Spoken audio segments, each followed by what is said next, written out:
तो झूठा हुआ, एक तो झूठा होता है, अरे तो गजब का आदमी है, तो महाझूठा है। इसकी शक्ल ऐसी हो जाएगी जैसे शादी के अंदर फुफड़ घूमता है ना, ऐसे घूमेगा ये। क्योंकि 376 का आरोप है, तब तक उनको त्याग पत्र दे देना चाहिए। और 376 का आरोप है, वो किस प्रकार से महिलाओं की मीटिंग लेगा।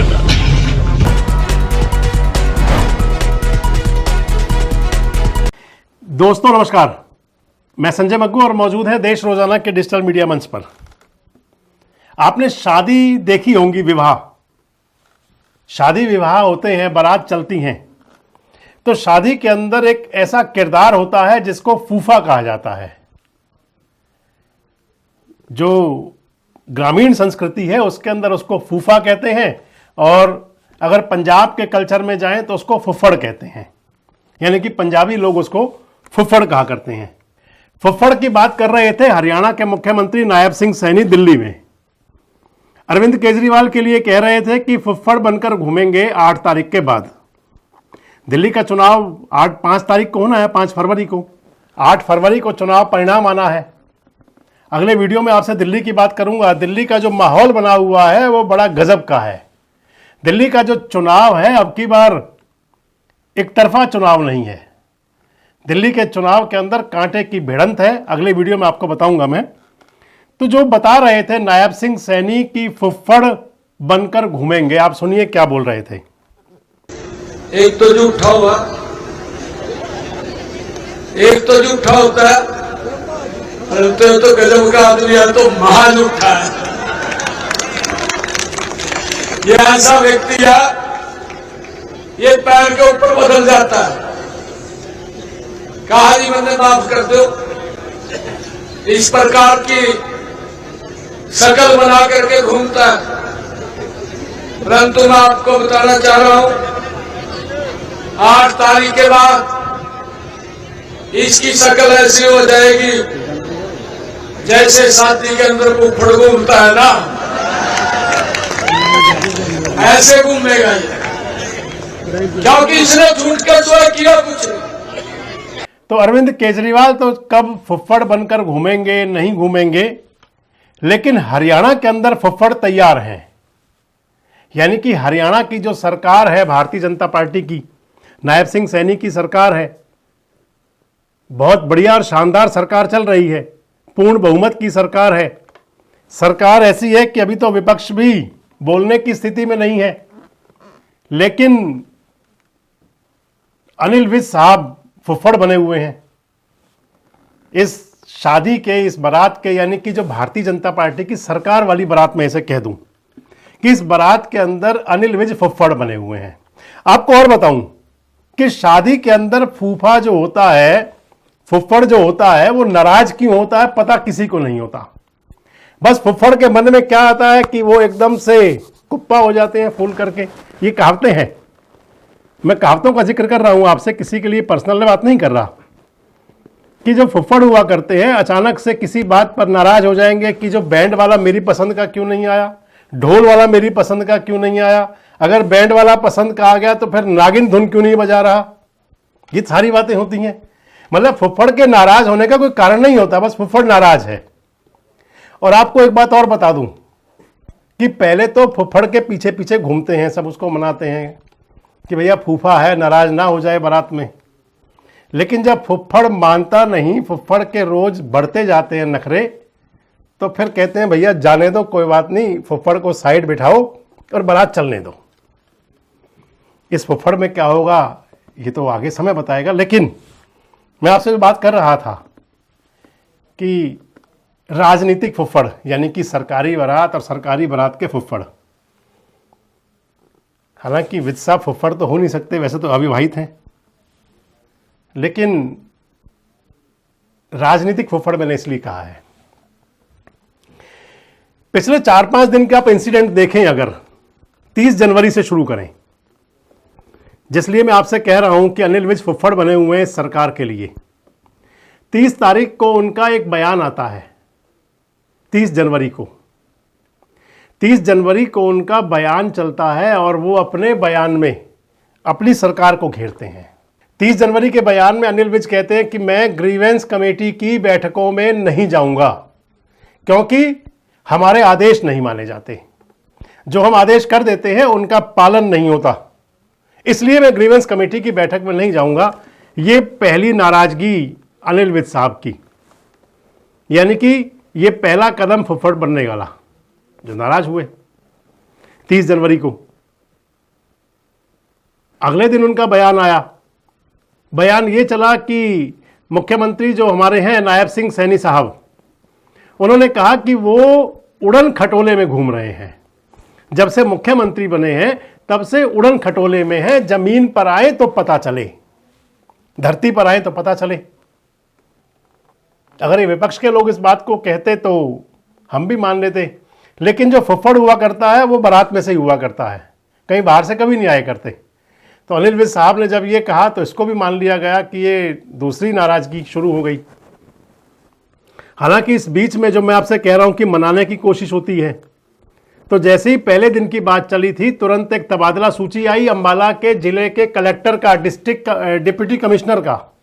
पार्थ गुप्ता थे अंबाला के डिप्टी कमिश्नर, उनका ट्रांसफर कर दिया गया यमुनानगर में मनाने के लिए। अगर नाराज हो रहे हैं, फुफ्फड़ बन रहे हैं, तो उनको भाई मनाने की कवायद शुरू हो, तो ये पहला कदम उठा और उनका ट्रांसफर हुआ। अनिल विज साहब को जो अंबाला के डिप्टी कमिश्नर थे उनसे बड़ी परेशानी थी। परेशानी ये थी कि चुनाव के दौरान अनिल विज को लगता था कि उनका विरोध हुआ। अनिल विज ने कहा भी था कि मेरे जो सरकारी अधिकारी खिलाफ थे, यहाँ तक कहा कि उनको हरवाने के लिए, मरवाने के लिए तमाम कोशिश हुई थी। डीसी साहब का तबादला हुआ तो अनिल विज साहब ने कहा कि भाई 100 दिन बाद तबादला हुआ ना हुआ बराबर है, चलता रहा थोड़ा बहुत। उसके बाद उनका बयान आया तीसरे बयान के अंदर उन्होंने ये कहा कि भैया मुझे मंत्री पद से हटा देंगे, मेरी कुर्सी छीन लेंगे, मेरी कार ले लेंगे, इससे ज्यादा क्या करेंगे? कोठी तो मैंने ली नहीं हुई, अगर मेरी कार ले भी लेंगे तो मेरे समर्थक मुझे कार दे देंगे। यानी कि खुद ही कह दिया कि भैया मुझे अगर मंत्री पद से हटा भी सकते हैं। ये पता नहीं उनको कहां से फोन आया, संदेश उनको मिला तो उन्होंने ये बात भी कही। अभी बात चली रही थी कि फिर भिड़ गए। उसके बाद में फिर कहा कि मंत्रियों को कोई पूछता नहीं है, मंत्रियों की कोई पूछ नहीं है सरकार के अंदर। हालांकि कुछ मंत्रियों के, श्रुति चौधरी का, श्याम सिंह राणा का, कुछ ये छुपे छुपाए से बयान भी आए। उन्होंने कहा कि ऐसी कोई बात है नहीं, सरकार बिल्कुल ठीक चल रही है। उसके बाद उनका एक बयान आया, वो बड़ा पार्टी को असहज करने वाला था। कल के बयान थे 2 उनके। एक बयान उन्होंने सोनीपत में जाकर के दिया, और सोनीपत में उन्होंने बयान दिया अपनी पार्टी के प्रदेश अध्यक्ष मोहनलाल बड़ौली को लेकर के। मोहनलाल बड़ौली पर एक FIR दर्ज है हिमाचल प्रदेश के कसौली थाने में। आपसे अगली वीडियो में वो भी चर्चा करूंगा, उस FIR में क्या हो रहा है। दरअसल जो मेरी सूचनाएं हैं उनके आधार पर जो हमने शुरुआत की थी, आपको अगले वीडियो में बताऊंगा वो सब कुछ भी। खैर, पार्टी को असहज यूं किया कि अनिल विज ने यूं कहा कि मोहनलाल बड़ौली पर 376D सामूहिक दुष्कर्म का मामला दर्ज है, और यह कहा कि उनको इस्तीफा दे देना चाहिए जब तक वो पाक साफ नहीं होते, FIR उनकी कैंसिल नहीं होती, या जब तक उस पर फैसला नहीं होता। क्योंकि 376D का आरोप है, तब तक उनको त्याग पत्र दे देना चाहिए। और 376 का आरोप है, तो किस प्रकार से महिलाओं की मीटिंग लेगा? अब हम ये तो कह नहीं सकते कि महिलाओं को बीजेपी से बैन कर दिया गया है। हम तो महिलाओं को 30% बढ़ा रहे हैं, और उसमें 376 का अध्यक्ष तो नहीं ले सकता। हमारे बड़े बड़े नेता उनके ऊपर आरोप लगे थे, अडवाणी जी के ऊपर किसी ने डायरी में नाम भी आया था, कोई उन्होंने त्याग पत्र दे दिया था। तो उनसे बड़े हो रहा तो तेरा चाहिए। आडवाणी जी को भी कोट किया उन्होंने, अनिल विज ने, कि उन पर भी मुकदमा एक दर्ज हुआ था हवाला का, तो रिजाइन कर दिया था। खैर, इससे आगे बढ़े अनिल विज, और इससे आगे बढ़े उसके अंदर उन्होंने वो शब्द कहा जो शायद विपक्ष के लोग भी नहीं कह रहे। अनिल विज के ने मोहनलाल बड़ौली जी के लिए कहा कि हम महिलाओं को तो बैन नहीं कर सकते पार्टी में। आखिर क्या कहना चाह रहे थे, क्या कहना चाह रहे थे, मंतव्य क्या था? बात फूफड़ वाली हो रही थी, तो ये पांचवा अंदाज फूफड़ वाला कि अपनी पार्टी के प्रदेश अध्यक्ष, यानी कि अगर बारात के अंदर दूल्हा है, दूल्हे पर ही सीधा ब्लेम, दूल्हे को ही कस लो सीधा सीधा। और कहा कि भैया एफआईआर दर्ज हुई तो रिजाइन करना चाहिए था, रिजाइन नहीं किया। इस सब पर उन्होंने बात कही। और अंतिम जो उनका मास्टर स्ट्रोक हुआ फुफ्फड़ वाला, वो ये हुआ कि मुख्यमंत्री नायब सिंह सैनी की फोटो उन्होंने, कई फोटोज, छोटी छोटी वीडियो क्लिप भी उन्होंने अपने सोशल मीडिया पोस्ट किया, सोशल मीडिया एक्स पर, ट्विटर पर उन्होंने पोस्ट की, ट्वीट की, और उस पर अनिल विज के फोटो के आगे गद्दार की स्टैंप लगा दी। अपने ही मुख्यमंत्री के बारे में अगर ऐसा कहेंगे, इस प्रकार की बात होंगी। मैं आपको कल भी एक वीडियो में कह रहा था कि अगर कोई बात हुआ भी करती है तो राजनीति के अंदर आप जिस भी राजनीतिक दल में हैं, सबसे बेहतरीन माना जाता है पार्टी का अपना प्लेटफॉर्म। क्या आप पार्टी के प्लेटफॉर्म में कोई बात कर रहे हैं? और मैंने कल आपसे कह रहा था कि आखिर अनिल विज की बेचैनी क्या है, नाराजगी क्या है, गुस्सा क्या है, किस बात से नाराज हैं इतने ज्यादा? क्या अनिल विज इस बात से नाराज है कि उनको मुख्यमंत्री नहीं बनाया गया? क्या अनिल विज की नाराजगी इस बात को लेकर के है कि वर्चस्व मनोहर लाल एंड उनकी टीम का है? किस बात की नाराजगी है, ये तो पता लगना चाहिए। पर मैंने कहा कि फुफ्फड़ नाराज क्यों होते, पता ही नहीं चलता। अनिल विज साहब नाराज हैं, बहुत ज्यादा नाराज हैं। और अब उन्होंने मुख्यमंत्री नायब सिंह सैनी का जो ट्वीट किया, फोटोज जो उनकी पोस्ट की हैं, उसमें वो कह रहे हैं कि जो चुनाव के अंदर लोग मेरे खिलाफ थे वो नायब सिंह सैनी जी के साथ होते हैं। ये रिश्ता क्या कहलाता है? मैं आपको दोस्तों एक बात और बता दूं, आप राजनीति के अंदर बहुत कुछ देखते होंगे। राजनीति के अंदर ये भी हुआ करता है कि मान लीजिए कि ए एक व्यक्ति है, राजनीतिक ऐसा प्रभावशाली व्यक्ति है, बी एक पार्टी का नेता है और सी उसी पार्टी का नेता है। ए किसी कदम पर बी के साथ है और सी के साथ नहीं है। ये बहुत आपको वाकई मिल जाएंगे। लोकसभा के चुनाव के अंदर दिल्ली की जनता नरेंद्र मोदी को तो वोट देती है।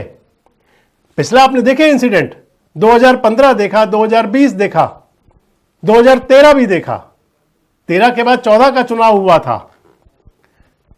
लोकसभा के लिए तो नरेंद्र मोदी को, भारतीय जनता पार्टी को दिल्ली की जनता वोट देती है, लेकिन विधानसभा में वोट नहीं देती। 7 लोकसभा की सीटें जीतने वाले नरेंद्र मोदी, भारतीय जनता पार्टी 2014 के चुनाव में 7 की 7 सीट जीतने वाले, विधानसभा चुनाव में यानी कि 100% परफॉर्मेंस, और विधानसभा चुनाव आते आते मात्र 3 पर टिक जाते हैं। यानी कि जो परफॉर्मेंस रह जाती है वो 5% भी नहीं। तो इस प्रकार का तो कई बार हुआ करता है। इस बात से अनिल विज क्यों नाराज है? क्यों कह रहे हैं कि वो ट्वीट कर रहे हैं, फोटोज डाल रहे हैं? ऐसा हो सकता है, मैं तो बता रहा हूं आपको। और आप इस पर यह भी नहीं कह सकते कि बी सी के खिलाफ था। हां, ये ए की अपनी पर्सनल है कि ए को बी तो पसंद है लेकिन ए को सी पसंद नहीं है। ए बी के साथ तो चल रहा है लेकिन सी के साथ नहीं चल रहा। परंतु अनिल विज साहब तो कह रहे हैं भाई मेरे खिलाफ कौन था बताओ। इसलिए मैंने कहा आपसे कि ये सारी जो बात है ये पॉलिटिकल फुफ्फड़ वाली हैं। नाराजगी जता देनी है किसी भी बात पर। और अनिल विज साहब इस समय पूरे गुस्से में हैं।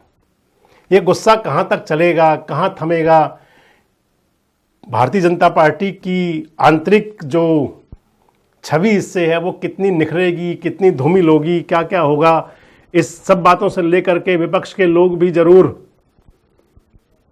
अपना तबसरा करेंगे। बातचीत होंगी, विपक्ष के अंदर भी चलेगा कि भाई ये क्या चल रहा है, ये क्या हो रहा है और उसका रिजल्ट क्या होगा। हालांकि अभी तो नजरें दिल्ली पर हैं। ये ऐसा मौका है जब पूरे हरियाणा की बीजेपी कह लूं मैं। अगर देखिए, मनोहर लाल खट्टर हैं, हरियाणा से आए हैं सांसद, दिल्ली में लगे हुए हैं। कृष्णपाल गुर्जर हरियाणा से सांसद हैं, दिल्ली में लगे हुए हैं। राव इंद्रजीत सिंह हरियाणा से सांसद हैं, मंत्री हैं, दिल्ली में लगे हुए हैं। और हरियाणा के सभी राज्यसभा के, लोकसभा के मेंबर दिल्ली में लगे हुए हैं। मैक्सिमम विधायक दिल्ली में लगे हुए हैं, अधिकांश मंत्री दिल्ली में लगे हुए हैं।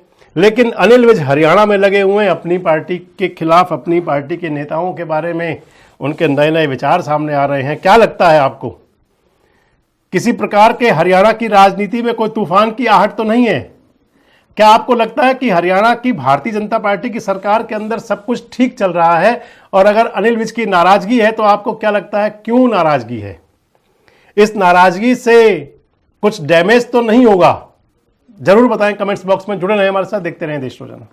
हमारे साथ जुड़े रहने के लिए सब्सक्राइब करें देश रोजाना के YouTube चैनल को और नई वीडियो की नोटिफिकेशन पाने के लिए बेल आइकन जरूर दबाएं। अगर आप ये वीडियो फेसबुक या इंस्टाग्राम पर देख रहे हैं तो पेज को लाइक और फॉलो जरूर करें और ज्यादा से ज्यादा शेयर करें।